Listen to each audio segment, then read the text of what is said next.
Druggan thought he was cool. In 1932, nobody ever snitched on what they saw. Was Al Capone, his brother-in-law. He had a big Rolls Royce and $1 million, till Terry Druggan pressed his luck.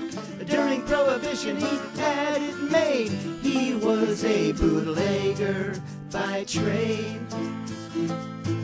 Did he run the booze? Did he do his time? Was Frankie Lake his partner in crime? And were they the leaders of the Valley Gang? Liquor and vice, the whole shebang.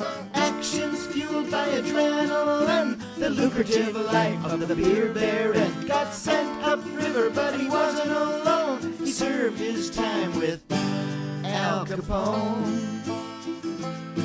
They say there's just two things in life for certain. Death and taxes are always lurking. It will fill you up with a world of hurt.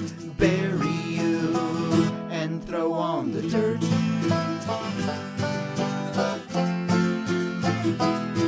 They say Big Steve made a big mistake when he crossed Terry Druggan and Frankie Lake. Big Steve soon had a lot to fear when he made off with the Valley Gang's beer. He was grabbed on the street in full view of some kids on Clark and Halstead Avenue. They drove him out to Libertyville to discuss collecting their bill. Maybe Big Steve was just having fun when he grabbed that truck in 21. The Valley Gang would never let that slide. He might have been the first to be taken for a ride.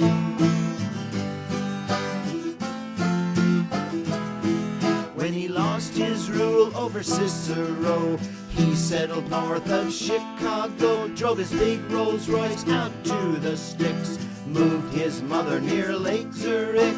There he lived a life of law and order, just outside the Cook County border. Needling beer lost the novelty, since it all began in Little Italy. In his next life he avoided the heat, shaking down a factory packing meat, where Pat West worked out of Barrington. Saw many pretty women accompany him. His secretary, housekeeper, and his private nurse saved Terry when he took a turn for the worse. His butler, George, protected the place and raised up a flag when it was safe. Rumors spread he had an iron lung, a perfect alibi for a wagging tongue. When the feds came a-calling, his nurse would say, Mr. Druggan's been in his iron lung all day.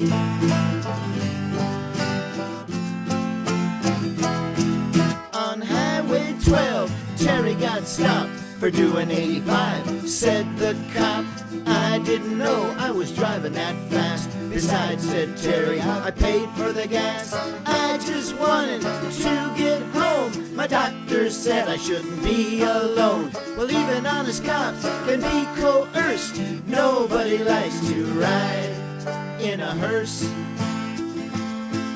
In later years, he was told point blank he had to carry an oxygen tank, a couple air tubes running up his nose. Terry said that's just the way it goes. His body failing and maybe his mind advancing years were not kind. The glorified image of the gangster's role gone and replaced by a pitiful soul.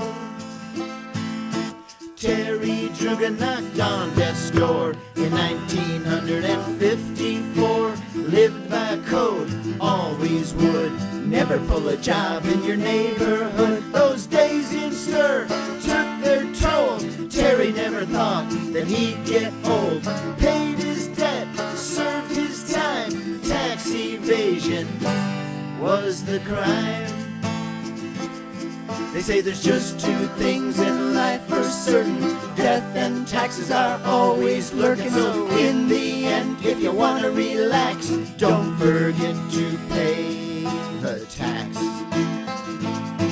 Say there's just two things in life for certain. Death and taxes are always lurking. It will fill you up with a world of hurt.